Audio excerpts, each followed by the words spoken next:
Hello friends, இன்னைக்கு நம்ம cook with குட்டிலிங்க நம்ம வீட்டில் வெள்ளிக்கிழமை அன்னைக்கு பூஜை பண்ணோம் இல்லைங்களா, அதுதான் காட்ட போகிறோங்க. இதில் வந்து குலதெய்வ வழிபாடு எப்படி செய்கிறதுங்கிறத நான் டியூஸ்டேவே சொல்லியிருந்தேங்க, வெள்ளிக்கிழமை சொல்கிறேன்னு சொல்லி. அதுவும் வீடியோ ஸ்கிப் பண்ணாமல் பாருங்கள், அது பின்னாடி சொல்லியிருக்கேங்க. இதெல்லாம் வந்து நேற்றுக்கு நைட்டே வந்து பூஜை ஜாமான்லாம் வந்து விலக்கி வச்சுட்டோங்க. எங்கள் வீட்டில் நிறைய பூஜை ஜாமாங்க. அது வாஷ் பண்ணுறதே ஒரு பெரிய ப்ராசஸ்ங்க. ஒரு 2-3 மணி நேரம் ஆகிடுங்க. எங்கள் வீட்டில் அதே மாதிரி ஸ்ரீமேரு வந்து அவாகனம் பண்ணியிருக்கோங்க. இதுதான் அவங்க. இது வந்து ம், அவங்க பக்கத்தில் இருக்க பாவை விளக்குங்க. 2-3 பாவை விளக்கு இருக்குங்க. இது வந்து சிவன் பக்கத்தில் இருக்க குட்டி பாவை விளக்குங்க. இங்கே பாருங்க, இது வந்து இங்கே சின்சன் அவனும் வந்து பார்த்துட்டு இருக்காங்க. அவனுக்கு இது மாதிரி ஆக்டிவிட்டீஸ்லாம் வந்தால் கூட வந்து நின்றுடுவாங்க. பூஜை பண்ணுறப்போ வந்து இது மாதிரிலாம் நம்ம எதாவது பண்ணோம்னா, வீட்டில் ஏதாவது விசேஷம் பண்ண போகிறாங்கன்னா அவரோட பங்குக்கு அவர் வந்து நின்றுவாருங்க. இதெல்லாம் தொங்கு விளக்குங்க. இது எல்லா விளக்கும் எந்தெந்த இடத்துல எப்படி அசம்பிள் ஆகுது அப்படிங்கிறத வந்து நாளைக்கு காலையில் பாருங்கள். இது கோமாதா இதெல்லாம் வந்துருக்குங்க. நந்தி, அப்புறமா இது அந்த குட்டி பாவை விளக்குங்க. இவங்க 2 பேரும் பெரியவங்க, பெரிய பாவை விளக்குங்க. இது எல்லாமே எந்தெந்த இடத்துல எப்படி போகுது அப்படின்னு பார்க்கலாங்க. இது அடுத்த நாள் காலையிலேங்க. இது நிலப்படிக்கு முதல்ல வந்து வெள்ளிக்கிழமை அன்னைக்கு முதல்ல வந்து நிலப்படியில் வந்து நம்ம பூஜை பண்ணிவிடுவோங்க. அதே மாதிரி வாசலில் வந்து எனக்கு சிக்கு கோலமே வராதுங்க. எனக்கு தெரிஞ்ச 2 சிக்கு கோலத்தை போட்டிருக்குங்க. அதுவும் வந்து வீட்டில் இப்போ வெளியில் 2 ஒரு அம்மா வந்தாங்க. அந்த அம்மா வந்து பூனைக்குட்டி அம்மா தாங்க. அவங்க வந்து 2 குட்டிங்களை விட்டுட்டு போயிட்டாங்க. அவங்க அம்மா வந்துட்டு இருந்தா, அவள் வந்து இப்போ அந்த 2 குட்டியும் கூட்டு வந்து இங்கே விட்டுட்டு போயிட்டாங்க. அவங்க வந்து இந்த கோலத்தை அழிக்கிறது தான் அவங்களுக்கு வேலையேங்க.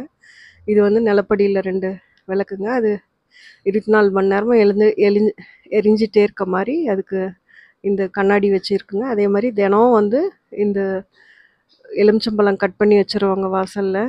ஒன்றில் வந்து குங்குமம், ஒன்றில் வந்து மஞ்சத்தூளும் தடவிட்டு வச்சுருவாங்க. இது அந்த எண்டில் இருக்கிறதுங்க. இது நம்ம என்ட்ரன்ஸுங்க, வீட்டோட என்ட்ரன்ஸ் இது. இந்த 2 விளக்கும் வந்து ஃபுல்லாக தண்ணி நல்லா எண்ணெய் வந்து நல்லா ஃபுல்லாக பிடிக்குங்க. ஒரு நாள் ஃபுல்லாக எரியிற அளவுக்கு எண்ணெய் பிடிக்குங்க. நம்ம சொன்னோம் இல்லைங்களா, பெரிய பாவை வந்து இது. இந்த ஸ்டூலில் வந்து ஒரு இது இருக்குது. அது என்னென்னா எங்கள் வீட்டுக்காரரே செஞ்ச ஸ்டூலுங்க இது. அப்புறம் இந்த உருளி வந்து எப்படி வந்து நம்ம பூ நிரப்புறது, தண்ணி நிரப்பி பூ போடுறதுன்னு பார்க்கலாங்க. உருளி வச்சிங்கன்னா எப்போவுமே அதில் கொஞ்சம் மஞ்சத்தூள் போட்டுட்டுங்க, தண்ணி சேர்த்துட்டு முடிஞ்ச வரைக்கும் ஆர்ஓ வாட்டர் ஊற்றுனீங்கன்னா இன்னும் ரொம்ப நல்லாயிருக்குங்க. நமக்கு கழுவுறதுக்கு ஈஸியாக இருக்குங்க. அதில் வந்து கொஞ்சம் நான் பன்னீர் கலந்துக்கிறேங்க. இப்படி தினமுமே வந்து பன்னீரும் பச்சை கற்பூரமும், இது பச்சை கற்பூரங்க, அதை வந்து பொடிச்சு சேர்த்தோம்னா அந்த இடமே நல்ல வாசனையாகவும் இருக்குங்க. அதே மாதிரி நமக்கு வந்து பாசிட்டிவ் வைப்ஸும் சூப்பராக இருக்குங்க. பாசிட்டிவ் வைப்ஸ் வேணுன்னா கண்டிப்பாக இந்த ட்ரிக்ஸை வந்து நீங்கள் ஃபாலோ பண்ணுங்கள். உருளி வச்சிங்கன்னா, இது வந்து உருளி பித்தளையில் தான் இருக்கணும். சில்வரை தவிர்த்து வேறு எதில், சில்வரும் பிளாஸ்டிக்கும் தவிர்த்துங்க. உருளி வந்து எதில் வேணால் செய்யலாங்க. அது மண்ணில் செஞ்ச உருளினா இன்னும் ரொம்ப விசேஷங்க. இது மாதிரி பாருங்கள், பூ அடுக்கியாச்சு. இப்போ பாவையும் இந்த உருளியும் எப்போவுமே நம்ம வீட்டு என்ட்ரன்ஸில் வந்து இருக்குங்க. அதே மாதிரி பாவை விளக்கில் வந்து அதுலேயே வந்து விளக்கு பொருத்தினா வந்து கழுவுறதுக்கு ரொம்ப கஷ்டமாக இருக்கும். அப்படிங்கிறதுனால நான் அதுக்குள்ளே வந்து சின்ன ஒரு அதுக்கு தகுந்த மாதிரிங்க அளவு எடுத்துகிட்டு போய் விளக்கு ஒன்று வாங்கிட்டு வந்து அதில் தான் எப்போவுமே வைப்போங்க.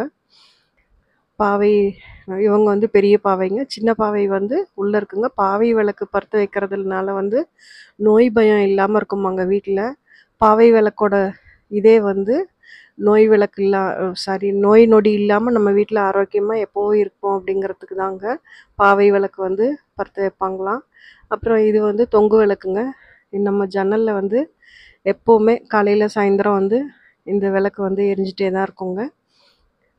வெள்ளிக்கிழமைன்னு இல்லைங்க, தினமுமே வந்து இந்த மாதிரி தான் நாங்கள் வந்து பூஜை பண்ணுவோங்க. இது வந்து என்ட்ரன்ஸு. இன்னும் அந்த அந்த சைடில் காருக்கு பின்னாடி ஒரு இது இருக்குங்க, அதுவும் காட்டுறேன் பாருங்க. இதுதான் நம்ம வீட்டோட என்ட்ரன்ஸுங்க. மாயிலை கிடைக்கல, அதனால வேப்ப இலை தான் சருவி வச்சோங்க இன்னைக்கு. இப்போ இது காருக்கு, இது வந்து காருக்கு அந்தாண்ட பாருங்க. இது வந்து அந்த காருக்கு அந்த சைடு இருக்க இடங்க. இதுலேயும் வந்து நம்ம தொங்கு விளக்கு தான் தொங்க விட போகிறோங்க. இது வந்து நான் இந்த விளக்கெல்லாம் வந்து நம்ம கொலு பிளாகில் வந்து போட்டிருக்கேங்க நான். இது எப்போ கிரியில் வாங்கினது, இதோட டீட்டெயில், இதோட ப்ரைஸு எல்லாமே வந்து நம்மளோட கொலு வீடியோவில் வந்து நான் ஷேர் பண்ணியிருப்பேன் பாருங்கள். காற்று அடிக்குதுங்க நல்லா. கொஞ்ச நேரத்தில் பிடிச்சிக்கிச்சுன்னா நல்லா எரியுங்க. இதில் ஃபுல்லாக மணி பிளான்ட் வந்து போடணும்னு வச்சுருக்கேங்க. அது மணி பிளான்ட்டு வளருது வளருது வளருது. அங்கே சுத்தமாக வெயிலே இல்லைனாலும் நல்லா வளரலாங்க. ஆனால் அந்த கார்னரில் 2 மட்டும்தான் வளருதுங்க. இந்த பூனைக்குட்டிங்க ஏறி களைச்சி விட்ருவாங்கன்னு நினைக்கிறேங்கனால வளர மாட்டேங்குது. அவ்வளோதான் வந்து நிலவாசல் பூஜை முடிஞ்சதுங்க. சாம்பிராணி தூப தீபம்லாம் காமிச்சாச்சுங்க. கண்டிப்பாக வந்து நிலவாசல் பூஜை முடிச்சுட்டு அப்புறம் வந்து உள்ள விளக்கு பற்றிக்கலாங்க. இது வந்து சாமி ரூம்குள்ளே பூஜை ரூம்குள்ளே வந்துங்க இதே மாதிரி ஒரு சின்ன உருளி வச்சுருக்கேங்க.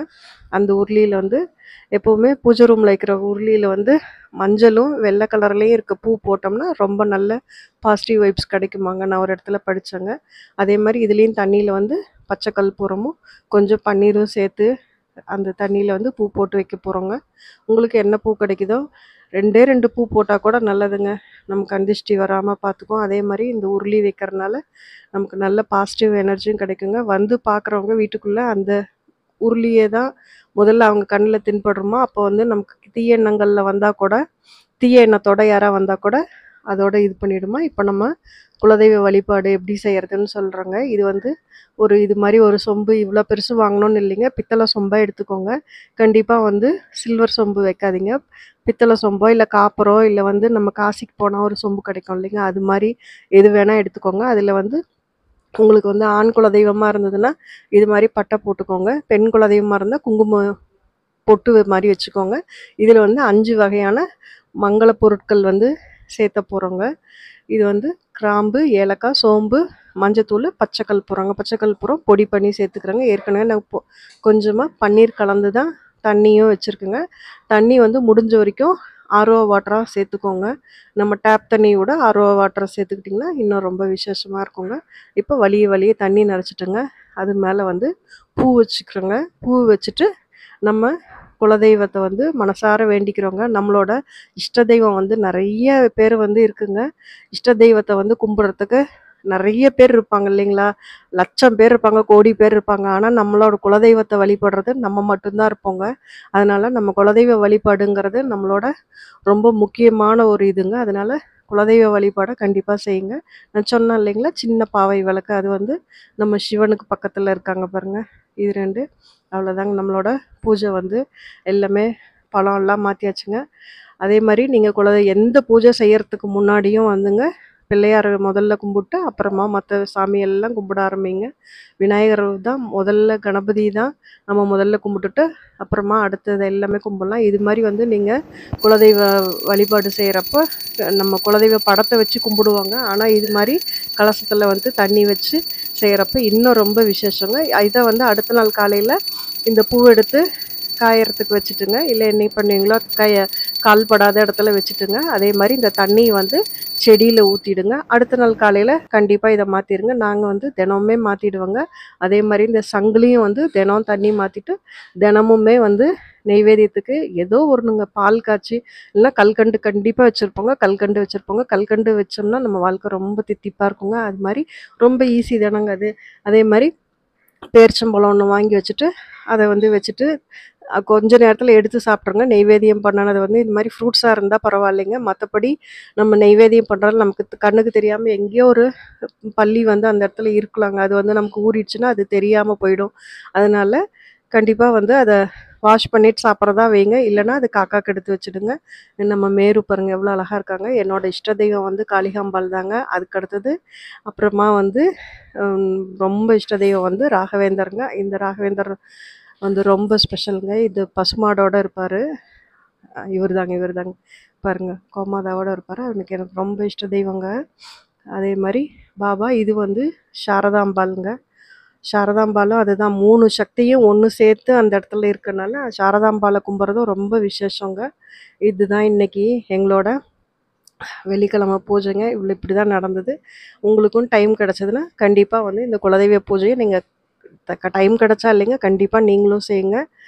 அதே மாதிரி வீட்டில் பூஜை அறையில் வந்து ஒரு கண்ணாடி வச்சு வழிபடுறது இன்னும் ரொம்ப சிறப்புங்க. தேங்க்யூ.